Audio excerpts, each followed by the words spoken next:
poetry. What is it that sets poetry apart from every other genre of literature? Exactly what is poetry? If you were to ask around, very few people would be able to give you a precise definition of exactly what poetry is.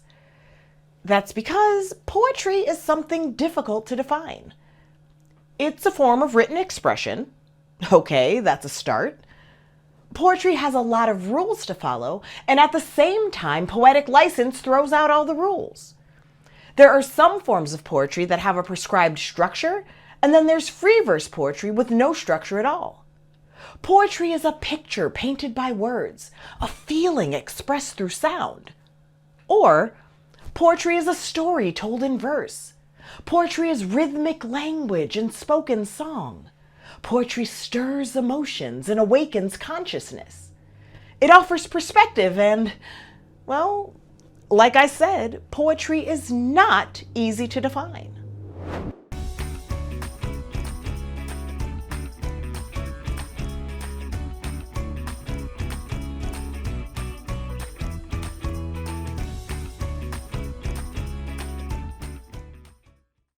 The poet Emily Dickinson once wrote, "A word is dead when it is said, some say.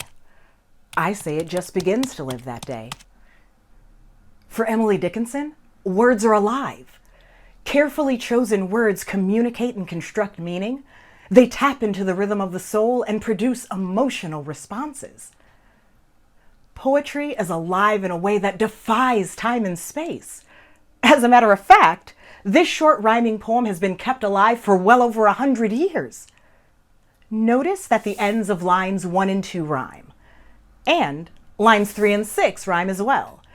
This is an unusual and rather original pattern of rhyme or rhyme scheme for a poet to use. Many poems are constructed of stanzas, each with a similar rhyme and rhyme scheme. A very typical format is a stanza that's 4 lines long, called a quatrain. Quatrains go all the way back to ancient Greece. A common rhyme scheme in a quatrain is for the 2nd and 4th lines to rhyme. Take a look at the short poem First Fig by Edna St. Vincent Millay. My candle burns at both ends. It will not last the night. But ah, my foes, and oh, my friends, it gives a lovely light. In this single quatrain, notice that night and light rhyme. Now, listen for a different rhyme scheme in this quatrain. Whose woods these are, I think I know. His house is in the village, though. He will not see me stopping here to watch his woods fill up with snow. This is the first stanza of Stopping by the Woods on a Snowy Evening by the poet Robert Frost. Were you able to spot the rhyme scheme? The words know, though, and snow all rhyme. That's the ends of lines 1, 2, and 4. But quatrains aren't the only type of stanza.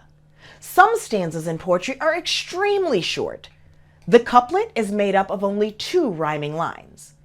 Here's a poem by the poet Alexander Pope, who, by the way, really liked to write couplets. Be not the first by whom the new are tried, nor yet the last to lay the old aside. Just 2 lines, but did you notice? Tried, aside. The 2 lines rhymed. Did you also notice that they had a consistent rhythm? Da-da, da-da, da-da, da-da, da-da. Da-da, da-da, da-da, da-da, da-da. In poetry, there's a word for that. It's called meter. Meter is the rhythmic structure of a line of poetry. Of course, not all poems have meter, and not all poems rhyme. And not all poems are short either.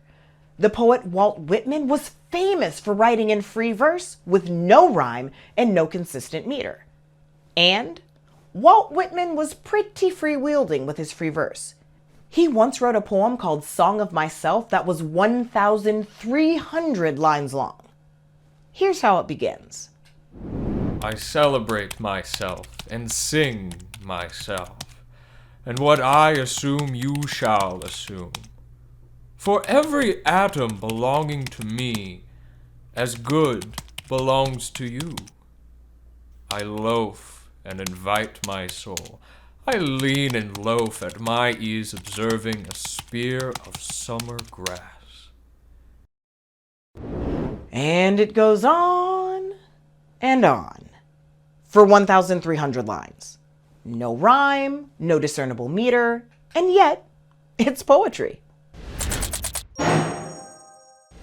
So, back to our original question. What is poetry? Poetry is a literary art form. Whether it has a meter and a rhyme scheme, or follows a structure, or is completely free verse, it doesn't matter. Poetry differs from prose, which is the type of writing we see in essays, novels, articles, and such. Prose is structured in paragraphs that are made up of complete sentences. Lines of prose are written from margin to margin on the page. Poetry, often referred to as verse, is structured in stanzas, which are sometimes referred to as verses. Those stanzas are not necessarily made up of complete sentences. Poets carefully and precisely structure phrases and select line breaks, places where a line ends and a new line begins. It has nothing to do with page margins. Poets labor on their words so that there are no non-essential words and the desired sound is achieved when the phrase is spoken. In this unit, you will be studying the poetry of Robert Frost. Robert Frost is a well-known American poet who lived from 1874 to 1963. During his lifetime, he received many accolades for his poetry. His poetry earned him a Congressional Gold Medal in 1960, and he's the only poet to receive 4 Pulitzer Prizes for poetry. Through Robert Frost, we can learn a great deal about the literary art form that we call poetry. Hopefully, you will find such joy in this art form that you'll seek out and read the poetry of other historic poets, like those we have quoted in this video, and other great poets too, like Langston Hughes, Maya Angelou, Mary Oliver, T.S. Eliot, Robert Burns, Elizabeth Barrett Browning, Billy Collins, Amanda Gorman. Well, the list goes on and on. As you read poems, sit with them. Read them again out loud and listen to the sounds of the words and phrases. Look for the style that speaks to you. Find the beauty within poems and let the words open up a world of thought and feeling. At that point, you won't need a definition of poetry because you'll know what it is. Just like you know to always be clever. Hey, hey.